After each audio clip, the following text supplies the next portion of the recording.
Good morning and welcome to Ed's World, where it's always morning, even in the afternoon. I am your host, Jay Edgar, and I don't have a guest today. So, this is going to be a little bit of a different format than what I usually do when I'm on Ed's World, and I am a little bit disappointed in the guest that I was expecting to have today. It was a newcomer that was hoping to get some real world experience being on the podcast scene, but it is what it is, and we have to deal with the cards that were dealt every day. So the show will go on.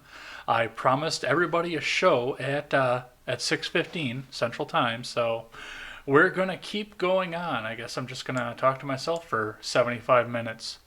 The show will be going up on the audio platforms as well, but a lot of this is going to be the same as what we're used to seeing when we go on. I'm going to talk about topics. Just going to be giving my thoughts on the topics instead of asking a bunch of questions, unfortunately. But I'll be talking the topics that I have in front of me here. I'll be taking questions in between topics, and get your questions in the live chat for me to answer. And we're going to go on from there. Before we go, I just want to, I don't know, talk a little bit about how fast this news cycle has been going with this impeachment thing, because I mean, writing these shows is hard enough. I'm a little bit sad once again that I don't have a guest for the day, but writing these shows is hard enough without the fact that the news and the narrative changes by the time you get done writing. I mean, I thought it was bad when I had Jen the Libertarian on, but when she was on,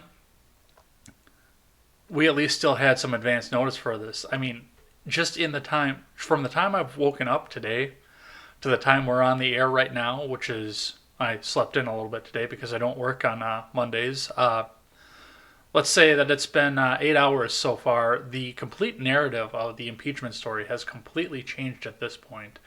Everyone's grasping at straws, and I'll be talking with Jack Stocker next week, longtime friend of mine, and I think we're going to be talking a lot more about this, and we'll be talking about a lot more of what we already know already, but I'm guessing that news is breaking right now while we're on the air, so that's what that's going to be. With the exception of this week, of course, because I have a guest that dropped out on me in the middle of it, I do have all of October booked up, it looks like here. I've got some wonderful guests coming up for the rest of the month, and I'm impressed with myself. I mean, given the fact that I hadn't really ever talked to anybody in alt media before doing my podcast, the fact that I went 39 episodes before this was an issue, 38 episodes rather, before this was an issue, I'm pretty happy with myself. I've had a couple of close calls before, but I mean, there was always somebody that was able to come in on the clutch for me, but I had the live event scheduled and I wasn't going to change it because I already had people watching. So I'm going to put on the show as best as I can. Before we get started, I do want to talk about what we are going to talk about today. Of course, as I teased in the initial anecdote, we will be talking about the impeachment, the stalled votes, and the whistleblower rule change. I'll talk a bit more about that and go into a little bit more detail than what I went through in my solo video this past week. 2020 Watch is going to be an interesting part of this segment because I'm actually going to answer my own 3 questions, the 3 questions I ask all of my guests here. So you'll actually be able to get my hot take unadulterated from anybody else rather than discussing my guest answers.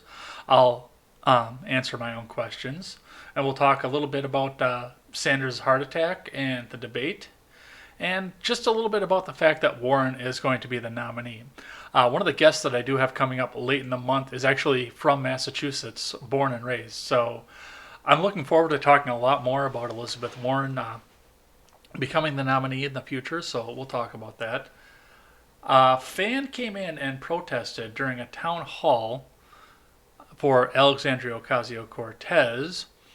She rolled with the punches actually quite well, given what I believe her limited mental capacities to be, but there were some interesting twists that came out of that story, so we'll talk about that. I had a topic here, and I'll talk as best as I can about Canadian politics on this, but Maxime Bernier was hosting a rally in Ontario, and Antifa showed up, so I can't offer as much as my guest was going to be able to, but I will be offering some onto this, so we'll talk about that just a bit. The Amber Geiger conviction was handed down. We'll talk a bit about what happened there and how that all played out. And to close out the show on a little bit of a positive note, Tim Pool sparked some outrage for his comments on seeking a mate, and a wife quit her job to spoil her husband in the 50s style. We'll close out the show talking about this. It'll be all of this and more over on Ed's World. Thanks for subscribing and watching this over on YouTube live streamed in my debut event of talking by myself. Excuse me.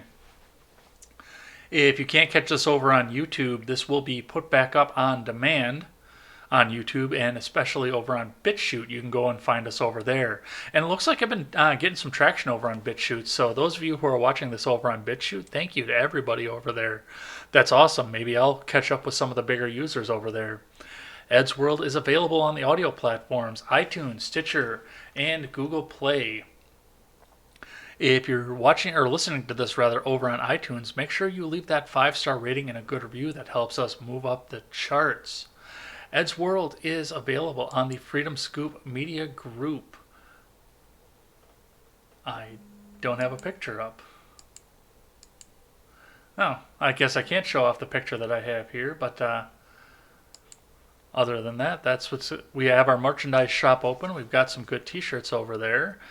Make sure you head over there and check out those t-shirts there, and make sure you use that promo code JEdgar.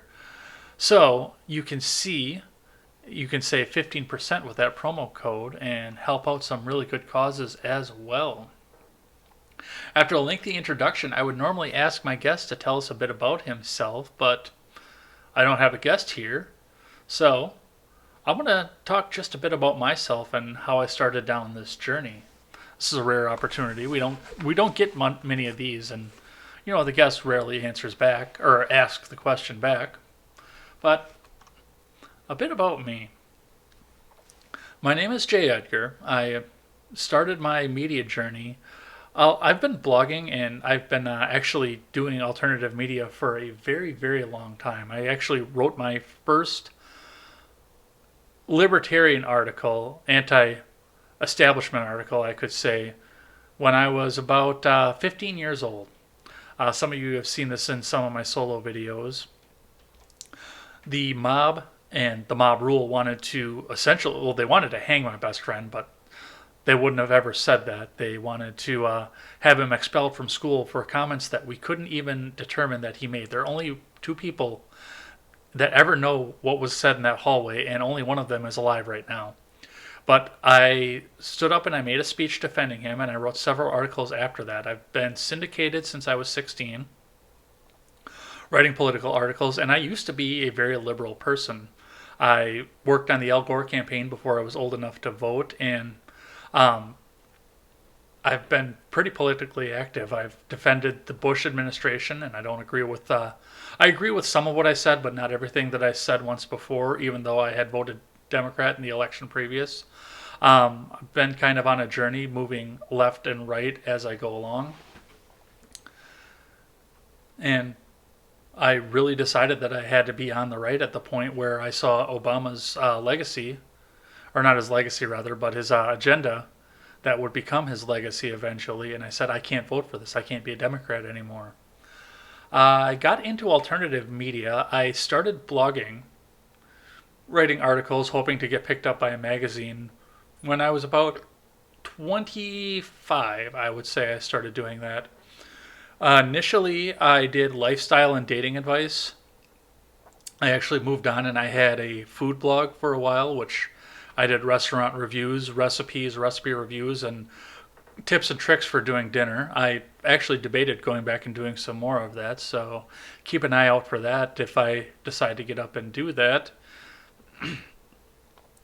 And once I started seeing the political mess that we were going through the Obama administration, my writing started to change. I started to see a lot more authoritarianism come out of the top of the federal government, and I couldn't stand by and watch that anymore. So my articles started becoming less about lifestyle and more about domestic policy, and I started writing more about politics, what I thought of the situation we were in, and what we could potentially do about that. And Then I ran across a YouTuber named Matt Christensen, and seeing Matt do a video where he was essentially saying some of the same things that I was saying in writing made me realize A, I could reach a wider audience with video, and B, I could do a lot more with editing rather than just writing things down and having a few pictures here. I could have graphs and I could integrate some other things into video. So that was where I did that. And then I moved on to podcasting when I realized that doing 2 solo videos a week wasn't enough to keep up with the 24-hour news cycle. And now we're here. So now that we know a bit about me, I think we're going to check in with the live chat here, see who's hanging out over there, see if we've got any questions, and we'll move on from there. Looks like Midget B is in the chat, so welcome Midget B. Thanks for popping in. And I actually saw before I went live that you subscribed, so I'm pretty happy about that too. And Ron Helton, as always, is here. Remember, guys, sharing is caring. So if you can share this out to some other social media or tell a friend about this show, I always thank you guys for doing that. And thanks for coming in and listening to me ramble to myself for an hour and a half. Well, I don't have any questions going on in the live chat here, so let's first start talking about... Wow, I can't talk. This is going to be a long show. Let's start by talking about the impeachment story that's coming out. So, this is a story that is rapidly changing, and once again, like I said, in the 8 hours that I've been awake so far today, it's morphed 3 times already, but for right now, I'm going to look back at what we saw just in this past week. And one of the first things that I noticed when I saw this whole thing, this is pure idiocy to begin with. There's no way that anybody's going to do anything about any of this. You are not going to flip that many Republicans in the Senate. This is a symbolic gesture at best. And I mean, the Clinton impeachment was a symbolic gesture at best. And I don't know enough about the Andrew Johnson one. That may have been legitimate, and that may have been symbolic as well. The more I learn about the Nixon impeachment, the less I think this was even a serious attempt. The more I learn about the Nixon impeachment, the more I know, the more I believe that that was just another symbolic attempt to get a Republican out of office that had recently been reelected and to try and keep the Democrats back in power. And we're seeing this again, but I don't necessarily think this is a Democrat-Republican thing at this point. I mean, yes, we tried to throw war crimes at George W. Bush when he was in, but W. Bush didn't do anything outside the purview of his office. He did a lot of stuff wrong. But he didn't do anything that was out of the purview of his office. He didn't break any laws to do it. Yes, he was a war criminal. Yes, a lot of people died because of the wars that he put up, but everything that he did was unfortunately by the book, and there was nothing that they could levy against him. And they knew it. I mean, we look at the fact that Bush and Obama hugged. I mean, neocon, neoliberal, it's the same thing at this point. So, while they talked about trying to impeach Bush to get him out of office and get a good Democrat back into there, that wasn't their end game. It was all symbolic talk to try and keep the base riled up. But this is something different. Now, we are looking at a situation where there is a 53-vote majority in the Senate. So the impeachment of Donald Trump, if it goes through the votes, and let's face it, it's going to go through the vote. The progressive wing has been spewing violent rhetoric about this since they got sworn into office this past election cycle. So we're eventually going to push this over the edge, and this is eventually going to happen. But this is about more than just having a neoconservative in office and trying to symbolically gin up hate against the progressive base of anything. This is about an outsider coming into government that was never supposed to make it into government and making it okay for people like you and me to go and run for office. I have been saying this from the moment Trump was inaugurated. I have not moved an inch on this idea because I know that this is what's actually going on. Donald Trump is a lifelong Democrat, and he was a beloved television icon for a very long time. It would be exactly the same if Charlie Sheen ran because it's the same thing. a known womanizer who was able to play the media and get all the attention he could get out of the media for the entirety of his career, has come up out of the private sector against a lifelong politician, lawyers, lawmakers, and everything else to ascend to the highest office of the land on his first try. And we saw a ton of freshman representatives come in, and some of them beat out incumbents in order to get into their seats this time around. Now, we only hear about the Democrats, and that's on purpose.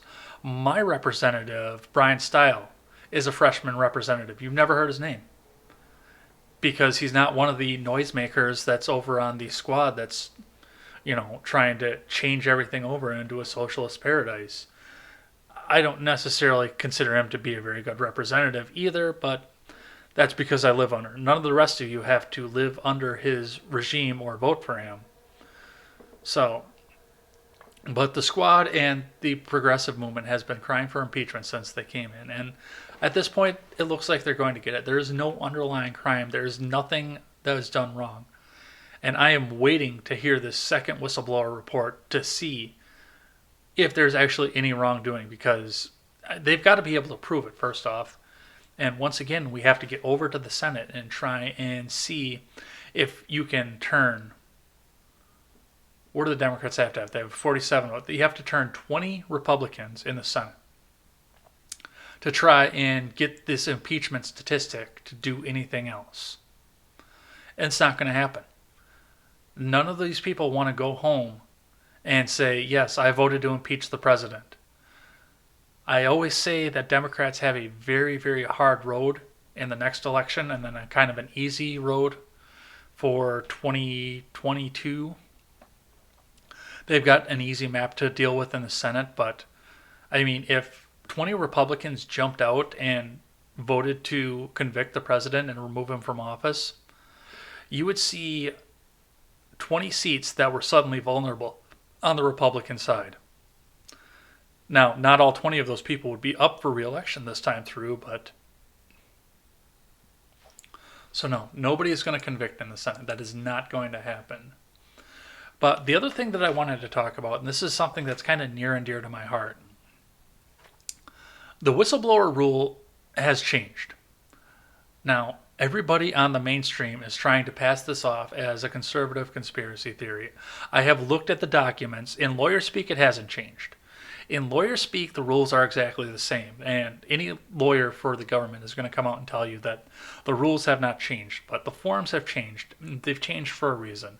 And no longer is there, there's got to be another form or something that we're just not seeing at this point for secondhand knowledge to spark an investigation. But the way it looks right now, it looks like it is.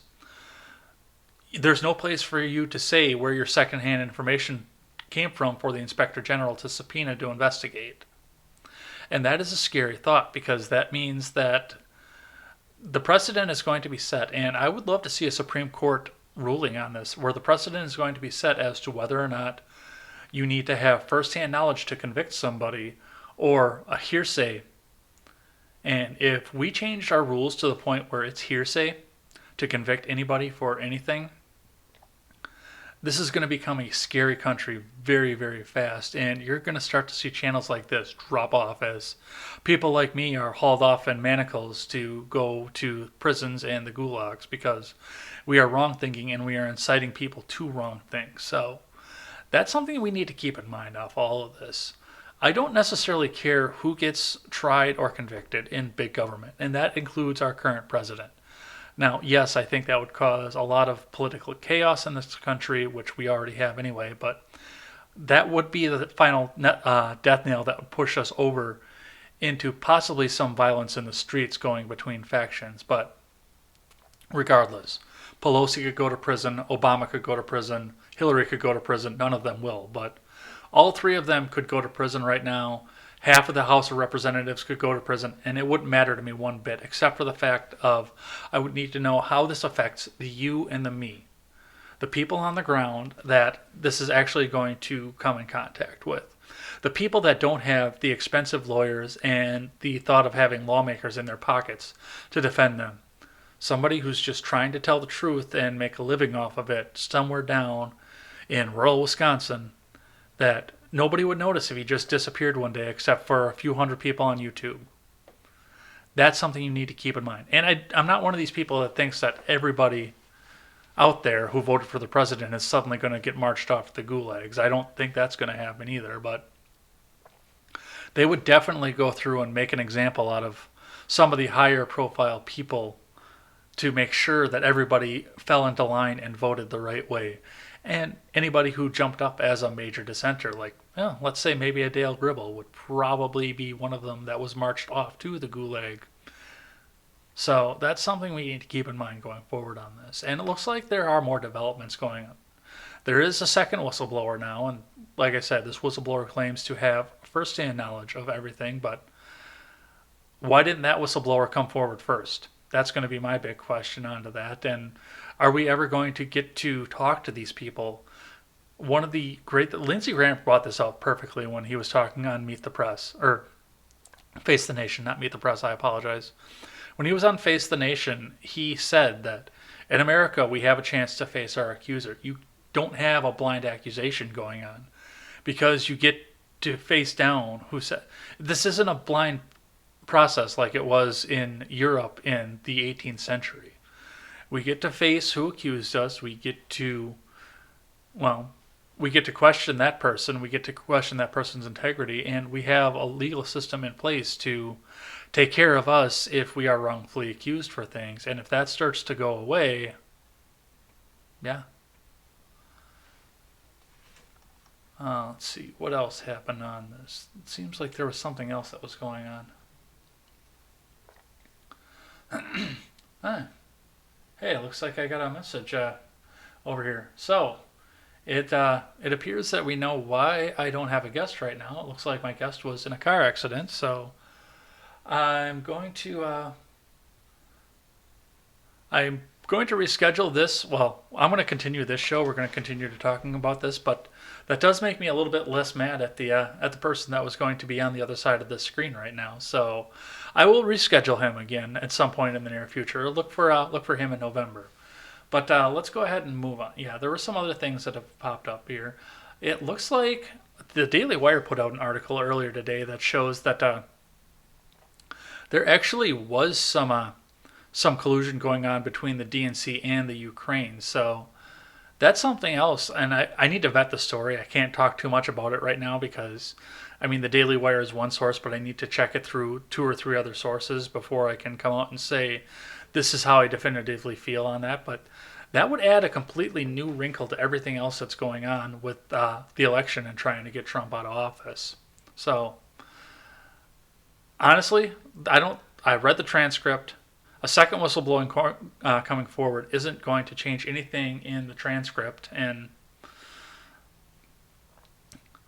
you know what? It looks like I'm going to put this on hold for just a second here. Hang on, audience.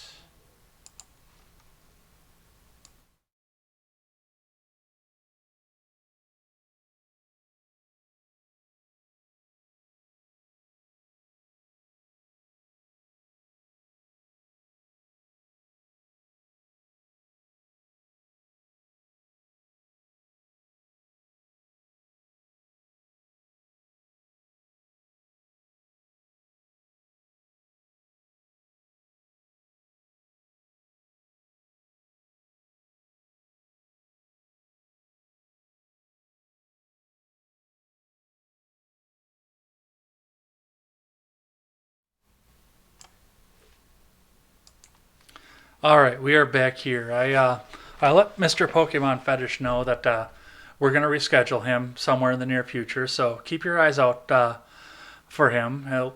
I think he's going to be a great guest. I've talked to him a little bit off mic, but for right now, we're going to hop on over into the live chat and see what everybody's got to say about what's going on here before we go in and talk about 2020. Let's see. Midget B says he can hardly keep up. Which whistleblower is the article I'm reading referencing? Yeah, we're getting to that point right now. And I bet you they've got 3 or 4 more people in the wings waiting to come out and talk more about this. Let's see. Symbolic gesture or no? Let's get some names. Yeah, well, the whistleblower form doesn't allow to have names for. We want people to be able to. I mean, think about what's going to happen with the religious fervor of the MAGA crowd right now. If the whistleblower's name were to ever get released, that person is never going to be able to live in decent society anymore. It's scary the fact that both sides are doing this right now. It's not something that I ever wanted to see, and I've always pushed for some decency on the right because it is the left that is going out there and threatening jobs and threatening to burn down businesses and boycott businesses to do that. But the MAGA right especially is getting into this too. So at that point, I am glad to see a whistleblower protection act that's out there because, I mean, yes, I'd like to know who is accusing the president, and yes, I'd like that entered into evidence, but we don't need to ruin somebody's life, or we don't need to see somebody get killed over it. Let me go to that extreme. Ron Helton says it's hypocritical that they want to protect this whistleblower while they've made no solid effort to protect the real whistleblowers who have exposed the government's corruption. Yeah, that's exactly what I was saying just a second ago. We don't need to see somebody die over this, and the left has made numerous points to show that they are willing to imprison somebody for life if somebody steps out of line and whistleblows. Let's see. It's most certainly did. Midget B says he was responsible for the War Powers Act, which he rammed through Congress after invading Iraq without approval. Yes, but he was able to. It was wrong what George W. Bush did. I know what you're talking about there, but it was absolutely wrong what he did, but he was able to do it in a legal way. He was able to skirt the laws to a point where there was nothing that they had on him, unfortunately. One of his war crimes, which led to more war crimes. Yeah, exactly. Ron Helton says, I called Bush Jr. a war criminal in a chat room years ago, and somebody got upset. And I got a visit from the Secret Service. Never once did I make a threat. Yeah, no, but the insider establishment in D.C. is very protective of their own, so that's how they do. And then Ron is also putting his kids to bed, so good night, Ron Helton's kids. Thanks for letting your dad watch this show all the time, and let's move on to another topic. So,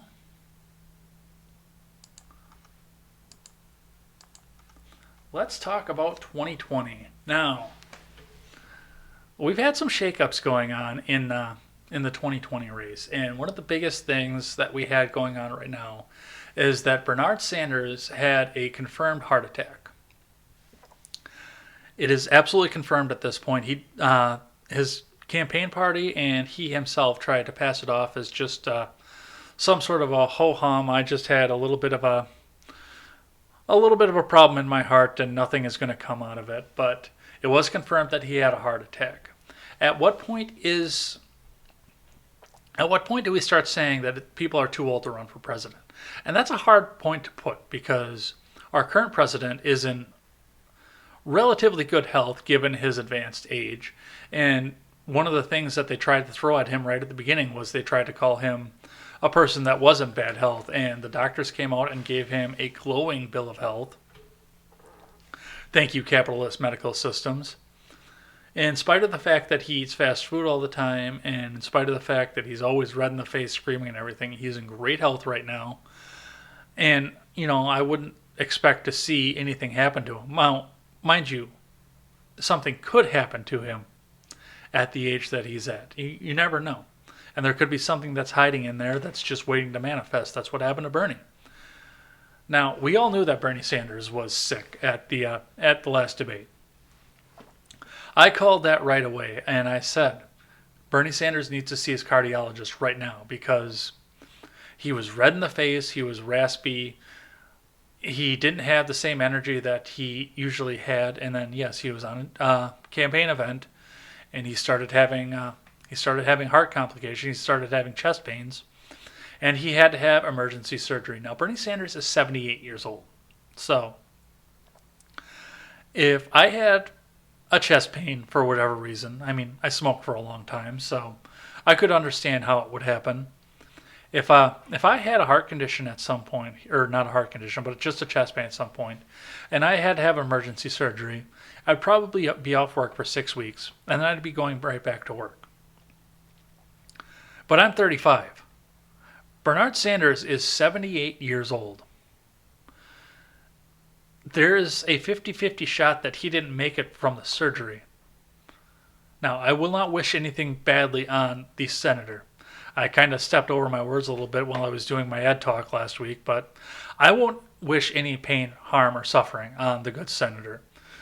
I mean, he filled a seat that would have gone to a progressive or a neoliberal, most likely in Vermont, for a very long time, and he has no major legislation behind him. So he filled a seat that would have been taken by a Democrat, and he got nothing done out of it. So as much as I disagree with his ideas, he actually served a purpose to the right and the anti-progressive agenda. So I can't fault the guy completely. And again, I don't wish any harm for him. I wish him a speedy recovery, and I wish him the best so he can take some time out and spend some time with his great-grandkids. Now, a lot of the Bernie Sanders left considers Bernie to be a messiah, a godlike figure, and possibly even ordained by the saint to try and save us from ourselves, which now that he's had this heart attack here, now that he's had this surgery, and everybody does know that he's 78 years old, that it's going to put a mortality on him. And it's going to be very hard for him to recover all the support that he had. So, Bernie Sanders is done. He says he's going to be on the debate stage. If I was his cardiologist, I would not let him go up on the debate stage, especially as wild and as animated as he gets while he is trying to talk.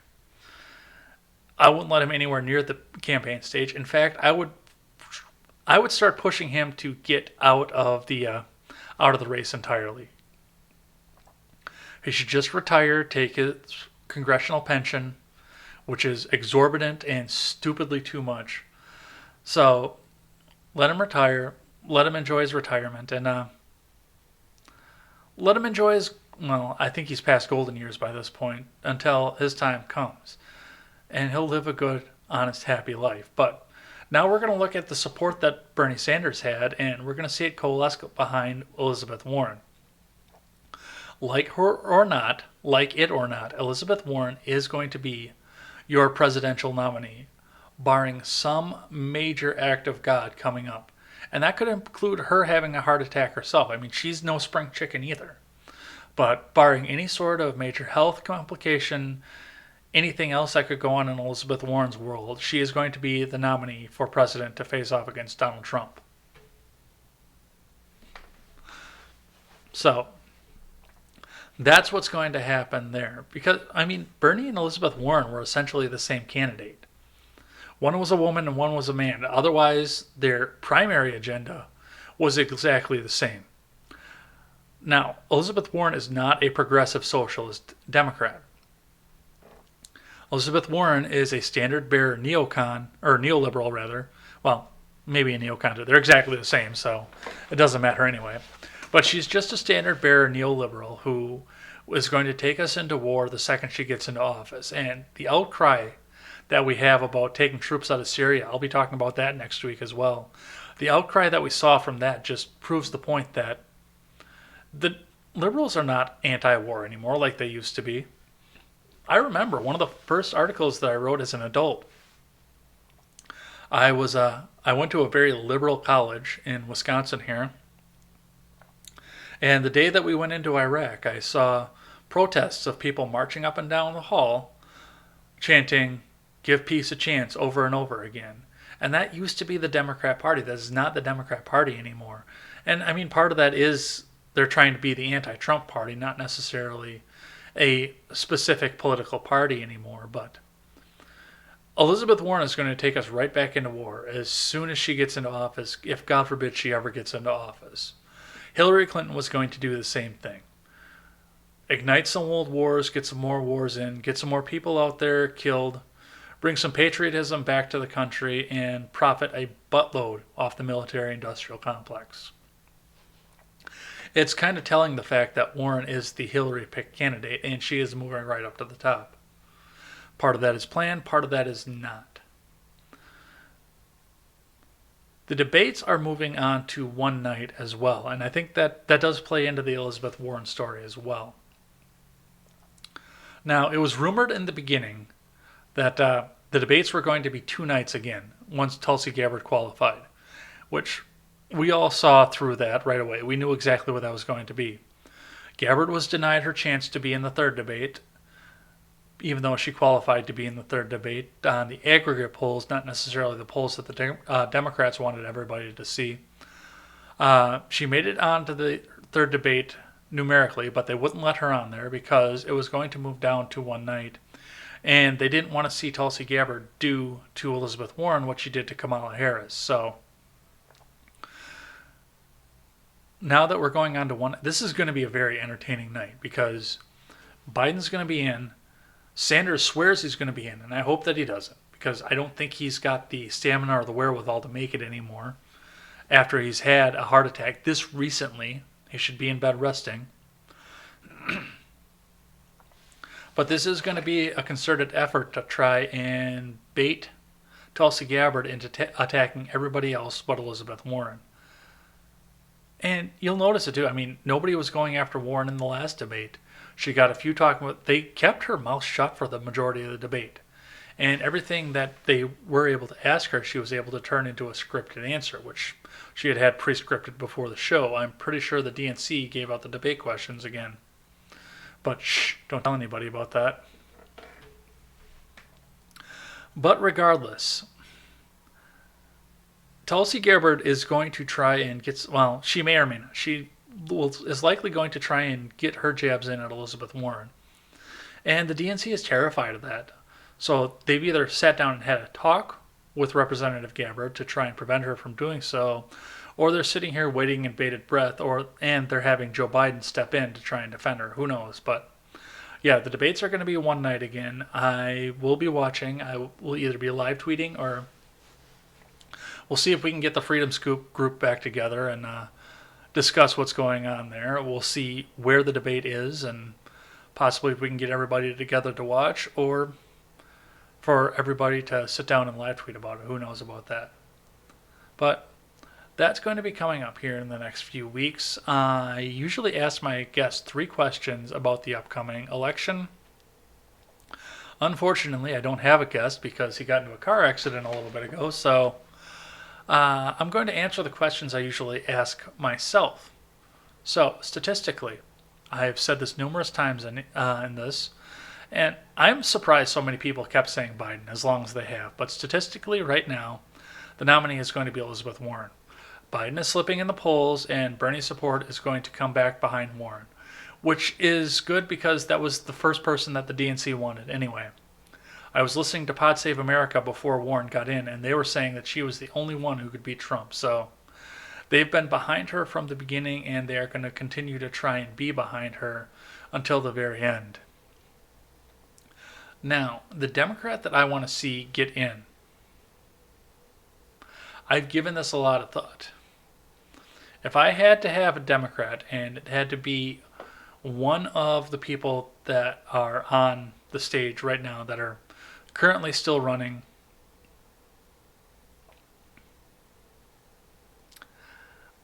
I would actually honestly have to say Biden. Joe Biden is going to face down a Republican Senate in this coming map. There's absolutely no way around that at this point. If he were to become the president, he would be stymied in the same way that the House of Representatives is trying to stymie Donald Trump right now. And I don't know how the House of Representatives is going to go. I've got an 85% positive idea how the Senate is going to go, though, after 2020. It's going to change by one. It's either going to be +1 or -1 in the Senate. So Biden is going to face down a Republican Senate, and he's going to be stymied in everything that he does. Now, the media is going to try and pressure the Senate into cracking and try to pressure the American people into flipping the Senate, but coming into it, at least, the beginning part of his agenda, Biden is going to be he's going to be stymied by the Senate. Plus, he does have that crime hanging over his head. Now, that's not an impeachable crime because he did it while he wasn't in that office. They would have had to impeach him while he was the vice president, but He does have that over his head too, so I think that the representatives in the House are going to be watching that as well. He might get impeached for something. So that's where I stand on that.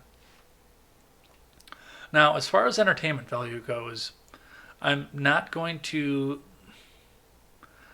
say that I want to see Bernie get in there anymore because, frankly, I think the stress of going on a head-to-head against the Donald will kill him.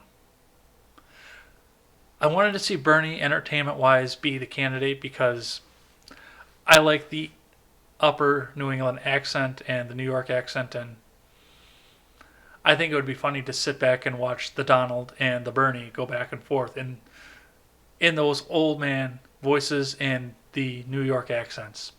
I think that would be hilarious to watch in a debate. But honestly, I think Warren is going to get trounced in the debates, and I want to watch that. I want to watch her head explode when she doesn't have the answers. So I'm going to say Warren is going to be my entertainment pick for the Democrat nominee. All right, let's go back to chat and see what we've got going on in here.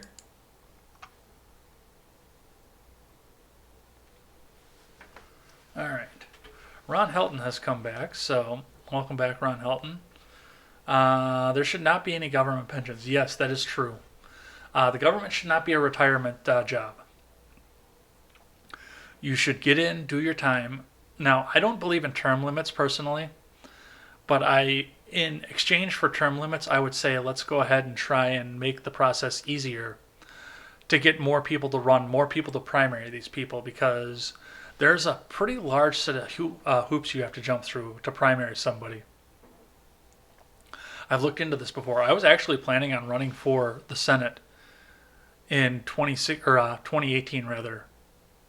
Excuse me. Then my ex broke up with me, and I had no idea where I was going to be living come the election time, and that wouldn't have worked out for anything. Now, I wound up living in the same district. I was only a town over, but I mean, at the time, I had no idea what was going to happen, if I was going to have to move to Madison, if I was going to stay in this district, if something else was going to have to happen to me. But I am in a place right now where I could have run, and I had signatures, I had the forms all filled out, but there are a ton of hoops to jump through if you want to run against a candidate or run a primary. And that's what we need to get rid of to try and not have term limits. Because I don't want somebody to be artificially termed out that's actually got good ideas, then that's working well, to get replaced by somebody that's corrupted and has the Kochs and the Soroses and everybody else licking their chops to try and buy him. If you want to get taken out of office, you have to be able to defend your ideas against primary challengers, I think. So that's going to be that. Free stuff, crazy comrades. Yeah, that's pretty much what this presidency is going to be. And the worst part of that is that the presidency does not have that much power to give away all that much free stuff. The presidency does not have the power to make these laws like all of these candidates are saying that they're going to make. This executive action thing. No. That's going to get thrown out in the Supreme Court. Kamala's 100-day gun control. No, that's going to get thrown out in the Supreme Court. You don't have the authority or the clout to do that. I think most of Sanders' followers will follow Gabbard if he bows out. Of course, the DNC is going to have the final say on the candidate who...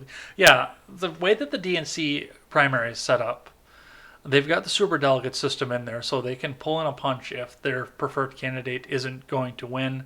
And like I said, their preferred candidate is going to be Elizabeth Warren. But you really think that they'll go to Gabbard? I don't think they'll go to Gabbard. I don't think they'll go to Gabbard because they look at Gabbard and they see a non-winner. You have to remember, the first and foremost thing that they have to do is take out Trump, because having a re-election of Trump, that's a disaster for them that's waiting to happen. Because once again, all of us can turn around and run at that point. So I'm going to ask the question now. There's a delay between us and between me and the chat. But Ron, what am I right about when you say Congress holds the purse strings? which point was I specifically making, because I don't know how long the delay is. So we'll answer that in a second. But yeah, no, the superdelegate system ensures that the person that they've already picked is going to face in all of this primary thing. It's all that it is it's a show. It's to let the American people think that especially the Democrats in America, think that they have a choice as to who the president is going to be. They don't have a choice. They will vote for whoever they want to vote. They will vote for whoever the DNC wants them to vote for, and if they don't like it, then tough. They can vote for a Republican and get ostracized by their peers. That's exactly what that is. Yeah, I don't know what point I was right about, but I mean, I am right, but I don't know what point I was right about. So, I guess let's get back to topics. So we'll talk about. Oh, that president cannot give away free stuff was what I was right about. Yeah, no. No, laws still have to be made, and the Congress can challenge any executive action that the president puts out. You would have to unify all three, or both chambers of Congress and the Supreme Court, which I know that they're trying to do because they talk about the packing of the Supreme Court. But yeah, in order to get everything, you'd have to unify the entire government behind the president. And God help us if that ever happens again. All right. Let's talk about Alexandria Ocasio-Cortez. So, during a town hall, Alexandria Ocasio-Cortez was talking about climate change because that's kind of her thing. That's kind of what she does. And a person in the crowd jumped up and said that she wasn't doing enough. Which, I mean, the Green New Deal is mostly symbolic by this point anyway. But a heckler in the crowd came out and said she wasn't doing enough.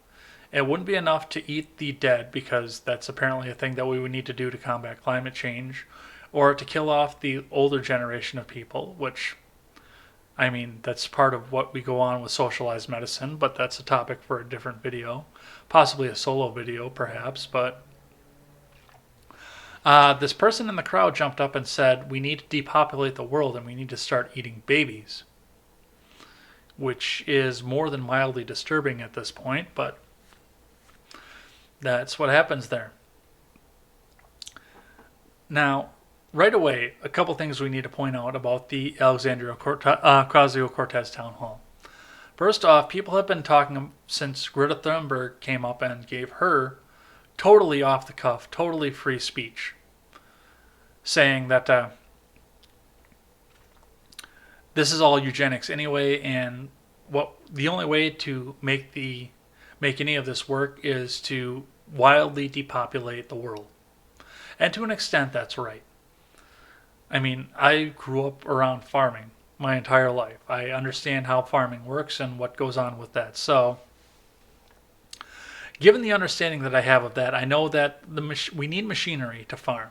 And we don't have the technology to go completely electric on machinery. Now, I am in support of that coming down the pipes, but we don't have the technology to do that efficiently. Plus, we would need to generate the electricity to run the electric vehicles to farm, and that does, for at least right now, still depend on fossil fuels. And if we were to go completely over into renewable, we're back in the same boat. So, what you would need to do is you would need to clear large swaths of land, rainforest land, forest land, and large swaths of the middle of the country in order to do small arable farming to try and support the population that we have right now. So the way Styx put it was that we would need to sterilize 75% of the population so they wouldn't reproduce, and let the rest of them reproduce, and then just completely kill out three quarters of the species. And I mean, the heckler that was at the AOC event, she just took that a step farther, essentially, when she said that. She turned that into, well, we'll eat the babies rather than sterilizing the people so they can go and still have their fun and abort their babies, because that's apparently something that... There are people that actually fetishize getting pregnant and having an abortion. I would say I don't understand it, but there are some really weird people in the world. I had my mouth open to say I don't understand that, but there are some really weird people in the world. So I guess that's not too much of a stretch anymore. So, I mean, we take the extension of we eat the babies, we depopulate the world, and we are able to combat climate change effectively. Now, a lot of people, once this first started happening, started to say, and I was one of those people right away that said, I bet you this is a plant. I bet you this is somebody from some Republican group that was paid off to go into the rally and say this. I'm really surprised that Cortez actually had press in her town hall, but that's a story for another video. But it turned out that yes, the person in the crowd was a heckler who had got. She was a part of a fringe Trump group, and she was put in place to go in there and bring that up to see what the congresswoman had as an answer for that. And Cortez, for all of her faults, did pivot well. She didn't lose her cool. She was able to answer the question somewhat satisfactorily, but I mean, there's no satisfactory answer when you're talking about massive economic changes or eating babies. But she was able to pivot, answer somewhat successfully, and keep the town hall going. But I don't know. I mean, the Democrats are putting people like this into Republican town halls to try and get gotcha questions off of that. But yeah, I think it is nice that we took some time and we actually got somebody from the other side to go in and do all of that, to go in and start to heckle the other side. I talked just a second ago. Cortez had a town hall not that long ago, which she wouldn't allow the press in because she didn't want to get asked the hard questions. And she's always been positioned into a point where she's never been asked the hard questions. Now, I did this before she was famous and before we actually even had a show to discuss, for the most part. When I was first doing solo videos and hadn't really explored having a podcast or having guests on. I did have one guest on prior, but I'd never really explored having guests or anything on prior to any of that. And I reached out to Cortez and I said, hey, come on to my show. We'll have a discussion. I'm really big onto freshman politicians and beating out incumbents. This was before she was elected to the House, but after she had beat out Joe Crowley. And I was really in favor of her being in there at the time because,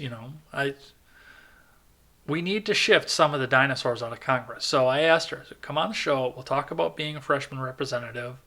We'll see if we can bridge the divide between the left and the right. And, I've got some harder questions for you, obviously, but I want to know a little bit more about your platform. And, of course, I got radio silence because I didn't even have 1,000 Twitter followers at the time. And I'm sure that her campaign handlers were preventing her from coming out and talking to me, but she wouldn't go on a show like this, but she also wouldn't go on some other higher profile shows. Shapiro has reached out to her consistently, asked her to come on the show, to Sunday Special, have a discussion, or have a formal debate somewhere out on Politicon or something, and she continues to refuse. She'll only go on shows where she's getting the softball questions. And the point that I was trying to make with this lengthy anecdote talking about Alexandria Ocasio-Cortez is the fact that it's nice to see her get a hard question, something that she actually had to think about and pivot on her feet. I know we all think that she's a dunce. I mean, the mini AOC account is hilarious and I think accurate in some points, but I mean, she is an actress as well, and apparently she's got the ability to improvise, so I don't know. It was nice to see the hard question get asked. I hope that this inspires her now that she's got some confidence to come on to some of these other programs and answer some of the other harder questions. I know she won't. I know her handlers won't allow her to do that, but she's gone off script before and she fired Chakravarti, so maybe she's ready to try and bridge the gap a little bit and try and rally some people over it. She's going to need to rally some Republicans in order to try and get the agenda that she wants passed. So go ahead and reach out since you can pivot and do so. Come on to my show, Alexandria Ocasio-Cortez. Somebody get this message out to her. Come on this show. I won't badger you, but we'll sit down and we'll have a discussion. We'll discuss the agenda. I'll ask you a few hard questions, but I promise I won't get mean and nasty about it because I don't like being mean and nasty to begin with. But that's what I have on that. Let's check back in with the live chat.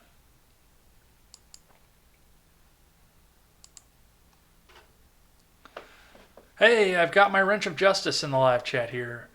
John from the Generational Gap, which as soon as I get out of this show here, I will be going over and watching, and I'll be hanging out in that live chat as well. So come on over and talk to me here. Yeah, Ron Helton. Yeah, I thought the baby eating woman was a troll. So yeah, you're absolutely right. That was a complete troll, and it was done successfully, and we got some good stuff out of it. We got some bad stuff out of it, but yeah, that's gonna be it. If you guys will allow me here, I'm gonna actually go off mic for just a second here. I'm gonna take the stream and I'm gonna get it over to our guest. I'm gonna see if he'll come on in the chat and talk with us. So I didn't put a link in my regular Discord, but I put it in other people's. So bear with me for just a moment.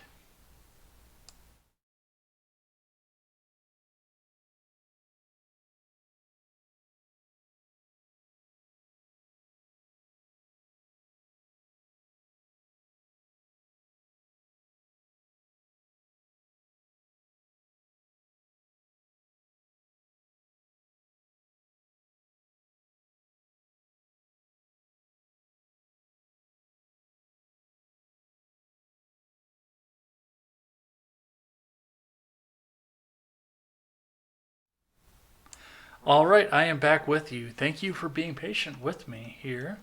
Let's move in to talk about what do we have on here.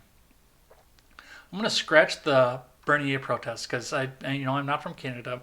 Matt Christensen did a great video on that. I will link that on my Twitter if you haven't seen it already.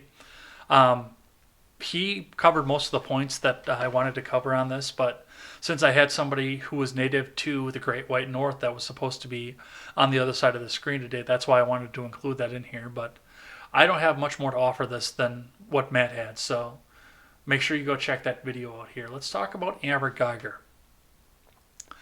So this past week, conviction and sentencing happened for the Dallas police officer who entered a man's home, the apartment directly below hers, and shot him dead upon seeing him on sight. She was convicted of murder, which, given the fact that Texas law states that in order to be convicted of murder, you have to have intent to kill, and she called in saying that yes, she intended to kill the man based on the fact that she thought he was an intruder. But given the fact that it seemed to be the sentencing was, I think, what really changed this because, I mean, what's murder? It's 25 to life in most states. I don't know what it is in Texas. I keep hearing statements saying that it was supposed to be 29, but it's usually 25 to life, and she's going to walk away with 10 years. And now she is going to be locked up with a lot of people that she has probably locked up before, so I do fear for her in prison, but I mean, she's getting off light, and with good behavior, I mean, what are we going to see? 3, 5 years maybe? Maybe 7? I don't know. She's not going to serve her full 10. She's either going to get attacked and die, which, God help us, let's not have that happen, or she's going to get off on good behavior. So, I mean, I don't know. It's nice that, I mean, she didn't go in premeditated trying to do this. I would have given this manslaughter if I was the prosecuting attorney, just because of the fact that she did think it was hers, and she didn't sit, as far as I know, she didn't sit at home plotting and saying, I'm going to kill this guy, I'm going to kill this guy, I'm going to kill this guy. So I would not, murder one is a really hard one for me to accept, but I think the sentencing reflects a little bit too of the fact that it was an impulse, it was an intent to kill impulse, but it was an impulse all the way. Now, one of the interesting things that came out of this, and of course this was blasted out to national prominence given the fact that Miss Geiger is a white woman and the person that she shot was a black man. I don't care about that. A lot of people do care about that, and it's part of the reason that we're talking about this at all. Otherwise, this wouldn't have made it off the front page of a Dallas newspaper. Look, Here's the thing about guns. If I've never had to draw somebody ever in my life. I'm prepared to, but I've never had to. But I would not draw and immediately shoot unless there was already a gun at me. And even then, I would still draw and tell the person. I would give ample warning. You can't just be judge, jury, and executioner all at once, especially if you're a cop, because that gives all the cops a trigger happy bad name. Now, she's saying she was off a double shift and she wasn't thinking clearly, which that bothers me to all other aspects of things. If you're on a double shift and your judgment is that bad at the end of a double shift, you shouldn't be working a double shift, and you probably don't have the mental capacity to handle your job as a police officer to begin with. Yes, it's admirable that you wanted to serve your community, but you didn't have the mental capacity to do it to begin with. So that's what I see on that. But once again, if you have to draw on somebody, you give that person ample opportunity to modify his behavior before you decide to be the jury and the executioner. That's what you do. If you don't do that, that is murder. And I don't know. To me, it shows an intent. It shows that she wanted to kill this guy. I don't know. It's a scary, messed up world to think the fact that somebody would go in and want to kill somebody so quickly, but I, I don't like anything about this story. I don't like the image that it gives to gun owners. I don't like the image that it gives to police officers. And I'm not generally a person who's in favor of police officers to begin with, because they're handing down laws that are some of which are unjust from a government that I don't recognize. But either way, they are also volunteering to go out there and put their lives on the line and be the shield between you and somebody who would want to do you harm. Now, the fact that she did this gives us all a bad name. Any basic officer, and I've never been through officer training, but any basic officer training should have you at least giving one warning before you pull that trigger. You should never just pull out and pull the trigger. There's no way you should ever be doing that. If you have time to pull up your gun, you've got time to give the warning. And if you don't have time to pull up your gun, you're usually already dead by that point. Because the other guy has already drawn on you or was already going at you.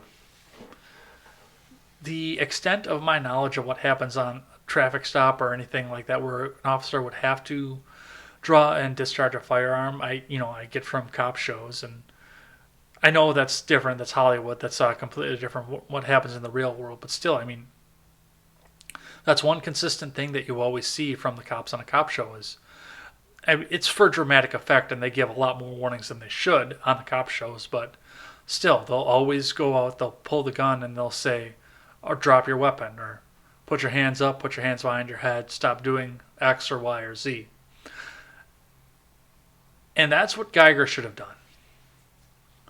That would have saved a lot of... This wouldn't have been a trial. She would probably still be on the police force, which I'm on the fence about that, given the fact that she has the mental capacity to just pull up and shoot. But a lot of things would have been changed just by one question. One sentence even, "You're in my house," would have changed the entire flow of this. So I think it's absolutely right that she got convicted. The conviction I'm on the fence about. It's one of those things. You don't know what the right conviction would be for something like that. It's one of those really weird situations. But the interesting thing about this too is I don't know if I would have the same forgiveness as Amber Geiger's brother. And I'm going to say that completely honestly. If that happened to my sister, I would be... I don't want to say I'd be plotting revenge, but I would definitely be holding a grudge for the rest of my life. It would be very, very hard for me to pull a level of forgiveness that the victim's brother was able to give to Geiger. And the judge allowed him to give her a hug and say that she was forgiven up on the stand. That was one of the most beautiful moments in the news this past week, and I'm very glad I got the chance to witness it. Yeah, it's a bad situation, and again, just a quick change in judgment would have changed everything. And people will always say, well, you weren't there. Well, I wasn't there, but I still know that it's right to offer a chance to offer a criminal rather a chance to modify his behavior before you execute him. We have trial by jury in this country for a reason. A lot of people don't like the trial by jury system, but we have it for a reason, so that an agent of the state can't just, or shouldn't rather, I mean, yes, they have the authorized use of force behind them, but an agent of the state shouldn't be able to just come in and hand down a sentence instantly. That's what I have on that. We'll check the live chat here.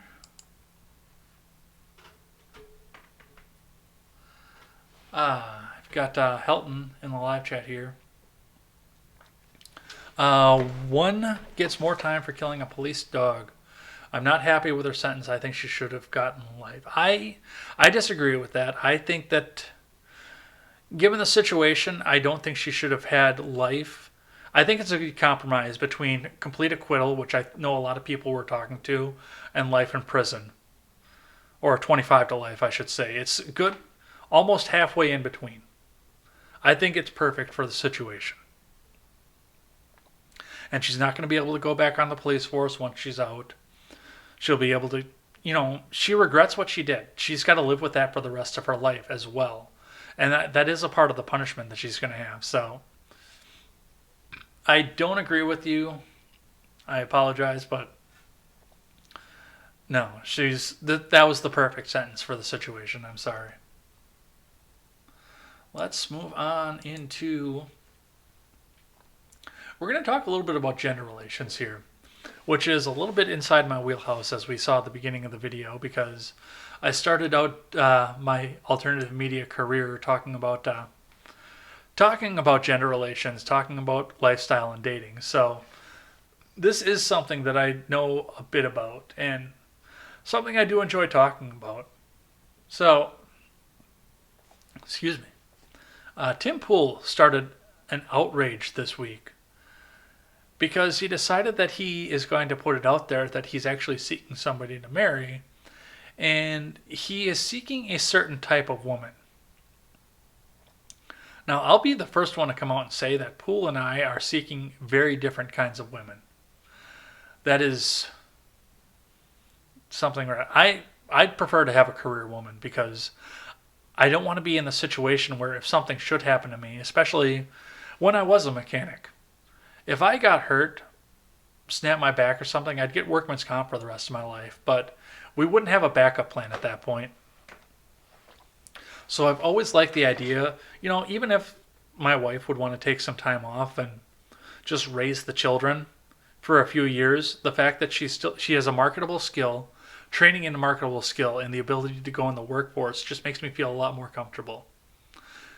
And we're at a point too where, I'm at a point in my life where if I did get married and have kids, we could probably go for a couple of years without both of us working. I think we'd have to start looking for a second job for me to make sure that we'd have the income if we went much longer than that. But we could make it work for a few years just on one income for a while. So I'm not worried about that. But there again, I just want to make sure that the backup is there, just in case. I'm one of those just in case kinds of people. I don't want to go into something, especially when my offspring are involved, where if something happens to me, we're all out on the streets. Now, Poole is in a different situation because, he's successfully set up businesses left and right. He's running a successful business right now. He's actually very successful. And given everything that he does, and he's a very busy person, I understand how busy Poole is, and he does way more videos than I do. And he does a lot more research than I do. Plus, he runs Subverse off to the side. So he's managing payroll and personnel and everything else that goes on into Subverse. I put a lot of time and effort into this channel. Plus I have another 40-hour-a-week job. I couldn't even imagine dropping my 40-hour-a-week and doing everything that Tim Poole does. So it's understandable that he would want to have a wife that could come in and pick up some of, what goes on around the house. Take care of the house a little bit and not always be in the career, not having to shove the kids off to daycare. But the writers over at Jezebel found out about this, and they have ripped him up and down over this. Now, who you mate with is personal preference, and that's something that I'm always going to stick by. I know we had a little bit of a talk about this in one of my ed talk. I'm sorry, it wasn't my ed talk. It was when I had Anna Valtis on. We talked a bit about what goes on with that, and one of my newer subscribers, Amber Hart, was talking about how we should go back to a society where we take the rights of women away from them and force them back into the house. I'm paraphrasing. She didn't say it like that, but I mean, if we're in a situation where, and we'll talk about this a bit in the other story, but if we're in a situation in which a woman wants to be in the house and both the man and the wife can handle the financial stress of her doing that, then by all means, if both of them consent to doing that, they should do that. If both people want to pursue careers and they can find a way to raise their children around that, then by all means, both people should be in their careers. How we deal with daycare, well, I don't have the answer to that because I don't have kids. And I've not had a partner long enough to discuss that long term. I've had some discussions here and there about it, but I've never been able to discuss that long term. So when it comes down to it, the outrage that came from Jezebel was just, it was too much. There was too much going on with all of that. And it all comes down to a matter of personal preference and what both partners are looking for out of this. I'm heavily an individualist on this because I've seen all kinds of marriages work. The house I grew up in was essentially, for the most part, a one-income house. My mom did work, but most of the money that we had was coming from my dad's work. And they could afford to do that. And I'm grateful for the fact that they were able to afford to do that. Now, my dad worked during the day and my mom worked at night, so there was always somebody in the house to take care of us on one shift or the other. But for the most part, I mean, my mom waited tables for our entire childhood. And that was, for the most part, so she could be at home and taking care of us at the time. Yes, it was a two-income household, and that was what worked for my parents. My mom's older brother, both he and his wife are in a career, and they're in a situation too. I mean, my uncle is a chef, but the busy time for his restaurant is at night. So they also worked at opposite times during the day, but they were both in their careers. But one parent could always be home with the kids at all times, and those are things that could definitely work, especially. I mean, second shift jobs are becoming more and more common these days. Even truck mechanic shops, or at least here, are having second shifts regularly. And there's a lot of opportunity and a lot of flexible scheduling out there anymore. So we don't need to fall into the trap of women should be this or women should be that. But we go back to the point where it's personal preference. And if you have a partner whose personal preference isn't the same as yours, I can tell you from experience that you're not going to make it to your marriage. You're already going to start grinding before you get married. You're going to realize that you're incompatible and you're going to waste a couple 3 years of your life. So it's best to find out what it is that's going to make you compatible, and it's best to go and find a partner that's actually compatible with you, especially when it comes to child rearing. But once again, the feminists are out there, especially the writers over at Jezebel, they're claiming the fact that every woman has to fit into a certain stereotype, and there are other people out there that are convinced the fact that every woman has to fit into another stereotype. There's a war going on between the people that say that women have to have careers, otherwise they're not going to be fulfilled, or women have to be in the homes, otherwise our society isn't going to be fulfilled. We have a medium here, people. A homemaker isn't going to work for every household. It's not going to work for every woman. It's not going to work for every man. And a career woman is not going to work for every household.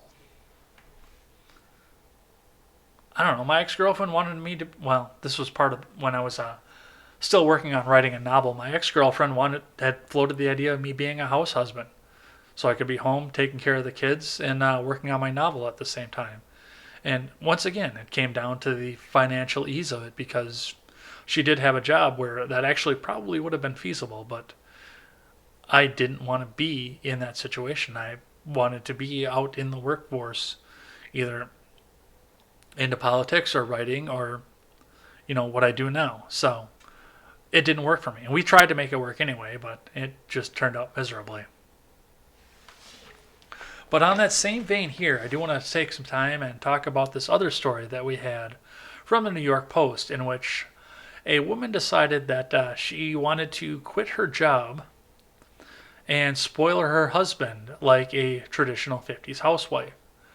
She wanted to go and take care of the kids, have dinner on the table on time, wear her own clothes, mend the clothes for the kids and everything, and, the full 50s pre-women's liberation experience, which, just going back to what I said about Tim Pool, that was a situation that works for that couple. And I mean, she asked her husband for permission to do that, so they actually had to sit down and have a look at their finances and make sure that they were able to comfortably do that and still keep their home, keep their property, keep the car, and keep the lifestyle that they wanted to live. Now, they are going extremely further than any of this. They don't keep a TV out in the house. They do have one in the house that they wheel out, but I mean, they only watch traditional television, traditional family-oriented 50s era television. So, if that's what they want to do, that's personal preference as well. I know some people that lifestyle would work for nowadays. They're not married, but I mean, they just like the old timey stuff more than any of the dribble that they put on television now. So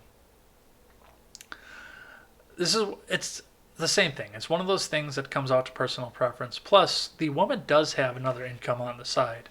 Now, she's not doing the same career that she was doing before, and may or may not be pulling in the same kind of money. I don't know. Handcrafted stuff goes for big money these days, and you can demand big money for it too. But the fact of the matter is, she's selling online some handmade clothing that she's been making. So, I mean, they do technically have a two income coming in, but she's still available to take care of the kids on her own time. She's able to work on her own time.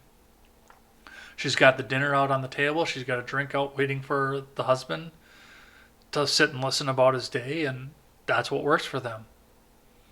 That wouldn't work for me. That would drive me crazy. That would drive me insane. All the more power to them because it works for them, but that would just drive me absolutely up a wall if I tried to get into a relationship like that.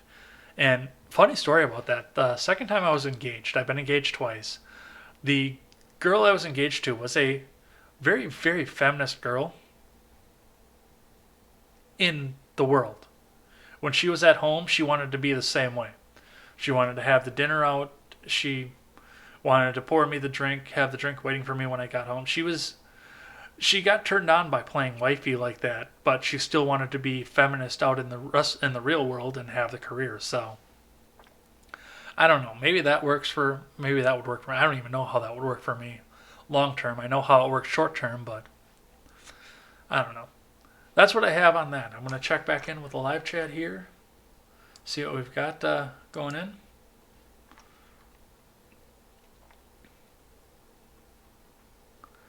Helton says he thinks she regrets being... Oh, we're back to Amber Geiger. Josh Brown, who testified in the Geiger case, was murdered. I didn't know that. I will have to look into that. Follow up on that as well. But looks like that's what we have for live chat today. So we'll run through the outro here and get the hell out of here. Now, normally this is the time where I talk to the guest and I say that we're going to end on a positive note and have the guest describe a hobby that he or she has that has nothing to do with work or politics. There's nobody... Well, it's that side. There's nobody over on that side of the screen right now, so I guess we'll learn about my hobby here. So I am a carnivorous plant enthusiast.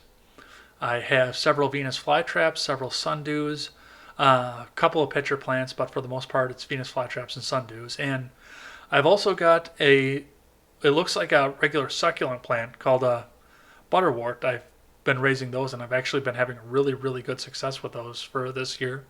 I'm working on setting up an online store and selling some of those off to the side because I have so many. So look for that in the near future. I'll probably have a website set up. Maybe I'll have Jake help me with it. I don't know. But yeah, it's a very relaxing hobby. Sometimes it gets a little bit hectic because most of them have to sit in water, and as much rain as we've got in Wisconsin towards the end of the season, my gardens have flooded a few times, and I've actually had to bring the butterworts in because they're not very deep rooted, and I was actually losing them because the pots were tipping over. But yeah, that's a really enjoyable hobby, and if I'd have known so quickly that I was, or more in advance that I wasn't going to have a guest, I'd actually brought a couple in and had them on my desk. But yeah, they're outside. Well, it's dark out, so they're not soaking up any sun anymore. But yeah, they've been outside all day soaking up sun. Well, I guess if you want to finish the conversation with me, you can go ahead and hit me up over on Twitter. That is at Ed's Blog Twitter with a one in place of the I. Or, of course, you've got all those links in the description below where you can find me. Gab, Facebook, Minds. You can find me in all those platforms and maybe take some of the attention away from Jack Dorsey over there. Thanks again for watching this over on YouTube. If you like what you saw, make sure you hit that like button and the subscribe button as well. That always helps us move up the charts. And if you're just tuning in now and you couldn't catch this live, the same link that brought you here will bring you back over to the on-demand version later on, or you can catch us over on BitChute. You can catch us also over on the audio platforms. We are on iTunes, Stitcher, and Google Play. And remember, if you are over on iTunes, leave us that 5-star rating and a good review. That always helps us move up those charts. Lastly, as I always say, Ed's World is available on the Freedom Scoop Media Group. If you like what you saw, head on over there. You can see great shows like Stephen Ignoramus' Daily Ignoramus and his other 2 podcasts, the Know Nothing Party, which is his personal concerts, or Call Me Ignorant, which you can also catch over on the audio platforms. And you can catch the Generational Gap, which I will be catching as soon as I'm off camera here. You can go over and check them out. They're not on the audio platforms, but I keep trying to put the elbow into them to be on the audio platforms. As we always say over on this show, never take the words of bloggers, podcasters, or journalists as gospel. Find all the facts and draw your own conclusions. Take care.